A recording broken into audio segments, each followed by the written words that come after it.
We are in Colorado, and we couldn't resist the urge to go drown a few flies after we got settled in at camp before we head out to look for some mule deer.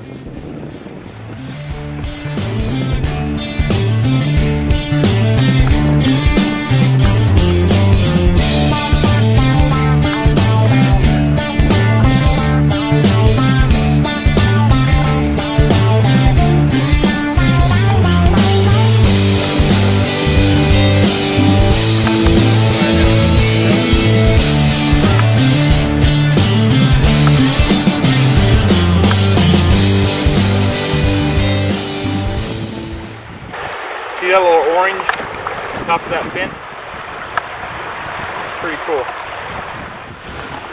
A Colorado cutthroat. The anticipation is high. We are in the heart of mule deer country.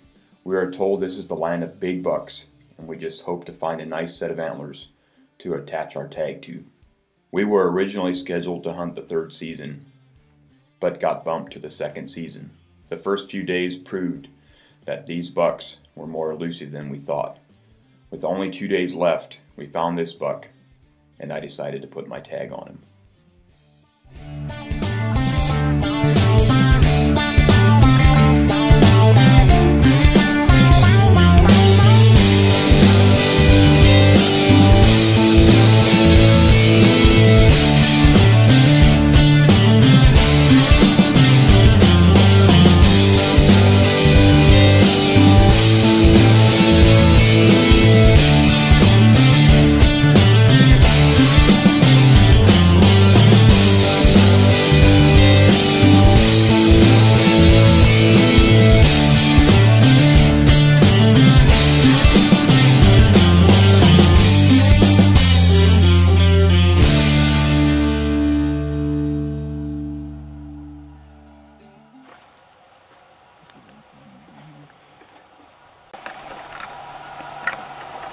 Yeah, I got him.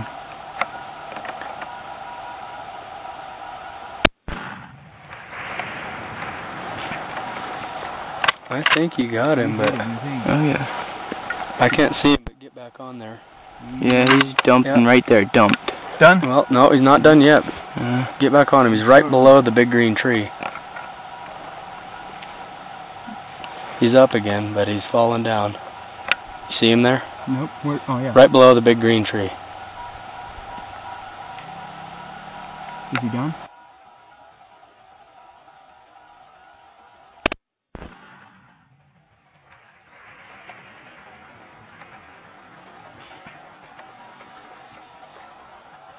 I think you got him, but He might not be the biggest deer in the world, but we've worked our butts off trying to find deer. Hours and hours and hours of glass. I can see his head. I mean, it's completely laying sideways for the last 3 minutes.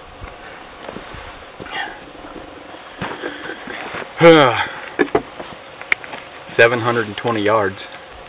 One shot and he's done. That would have been just a little stretch for me. Yeah.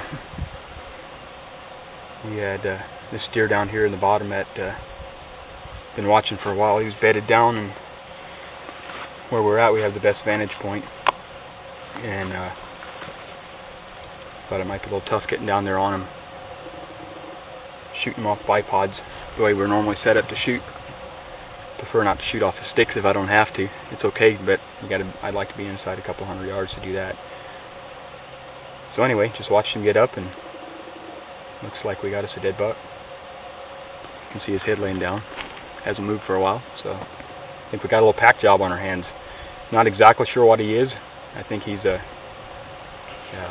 20, 22 wide 4x4. Not got real deep forks, but it's meat in the freezer, and it's a buck on the ground. Let's go pack him out. There are a lot of videos on YouTube where people have shot game at longer distance, and I can't help but notice the hate comments that come with it. And while I understand where the comments come from and why people feel like they do, I also know these shots are very doable, and I would never make a shot like this unless I believe 100% that I was going to make a perfect shot. In this situation, the outfitter we are hunting with has a draw blood, you're done rule. So I knew even if I just hit this deer, we don't find him, my hunt is over. I would never have taken a shot like this if I wouldn't have done it over and over in practice.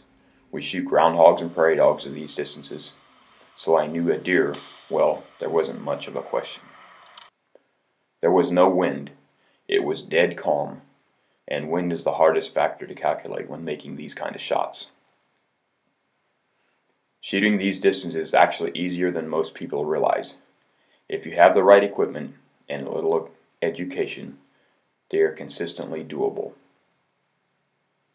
When you're hunting out west, sometimes being able to make a shot like this makes all the difference on being successful or eating your tag, especially if you get into very mountainous terrain where you're glassing across canyons and from one ridge to another, and the game you're after comes out just before dark, not giving you any time to make much of a move. Just to be clear, I would not encourage anybody to shoot past what they are comfortable with and have done repeatedly in practice routines. I would suggest if you're going to shoot game at any distance, make sure you have practiced and been successful hitting your targets repeatedly at several hundred yards further. So I guess what I'm trying to say is don't make a 700-yard shot if you haven't been successful hitting targets at 900 yards. That's a buck. Is that the furthest you've killed anything? Yeah, I think so. Smoked him. Yeah. It looks like it literally went through his heart. Yeah. Right there. It's a big bodied deer. He is a huge bodied deer. You know what I mean? Like that's a matured, kind of a more mature deer. Yeah, he's exactly what I thought he was.